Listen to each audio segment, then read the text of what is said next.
एक टाइम ऐसा था कि मैं कहता था भगवान नहीं होते।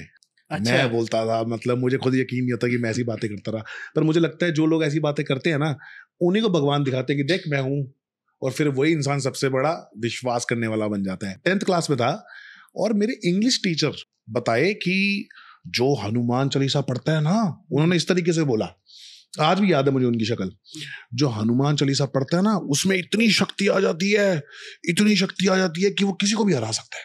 अब उन्होंने, बच्चे थे हम, तो सब बच्चों को बोला, तो मेरे अंदर कुछ ज्यादा था कि मुझे तो बहुत शक्ति चाहिए। मैं हनुमान चालीसा पढ़ना शुरू हो गया घर जाते ही, हनुमान जी के सामने बैठा और चालू हनुमान चालीसा पढ़ना। अब उसमें लिखा हुआ था, जो 100 बार पाठ करे कोई, छूटी बंदी मां सुख होई। मैं कहा 100 बार, 100 बार, उस वक्त संस्कृत तो इतनी आती नहीं थी, तो मैंने कहा 7 बार। 7 बार और मैं 7 बार पढ़ने लग गया। पर 7 बारी में मुझको बड़ी शक्ति फील होती थी, बहुत शक्ति फील होती थी। अब दिवाली का समय आया, दिवाली से पहले मुझको बहुत तबीयत खराब थी, और उस दिन दिवाली मंगलवार की ही थी। मैं 3 साल का था, मेरे पापा एक्सपायर हो गए थे। तो मेरे पापा हनुमान जी के बहुत बड़े भक्त थे, वो एक मंदिर जाया करते थे, जो कि मैं कभी नहीं गया था। मुझे उस दिवाली से एक रात पहले सुबह सुबह सपना आया, हनुमान जी मेरे सामने थे, और उसी मंदिर में था मैं जहां मेरे पापा जाते थे। हनुमान जी मेरे सामने, मैं अकेले उनके सामने खड़ा हुआ, और मैंने हनुमान जी को बोला, तब मेरा ऐसा कोई प्लान था नहीं कि मुझे मॉडलिंग करनी है, एक्टिंग करनी है, पर उनको सपने में बोला, हनुमान जी क्या मैं मॉडल बन जाऊंगा? उन्होंने कहा अरे बहुत बड़ा मॉडल बनेगा, उन्होंने यूं बोला मुझे।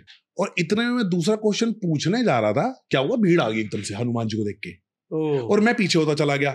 तो मैंने हनुमान जी को देख के ऐसे करके बाय बाय किया, ऐसे करके, तो हनुमान जी ने मुझे बाय बाय किया और वापस वो मूर्ति के अंदर समा गए। तो ये मुझे सपना आया था। अब ये बात मैंने सुबह सुबह उठते बताई अपने भैया को, तो मेरे भैया कहते तेरे पापा जाते थे उस मंदिर में जिस मंदिर की तू बता रहा है। मैंने कहा मैं तो कभी गया नहीं। तो मैंने कहा मुझे लेके चलो। तो मैं दिवाली वाले दिन, मंगलवार था, और उस दिन वहां गया हनुमान जी के पास। इतना प्यार हो गया मुझे हनुमान जी से, क्योंकि वो चीज मैंने सपने में देखी पहली बारी, और उसके बाद जब सामने देखा तो मैंने कहा ये क्या शक्ति है, मतलब दिखा दिया उन्होंने मुझे कि देख मैं हूं।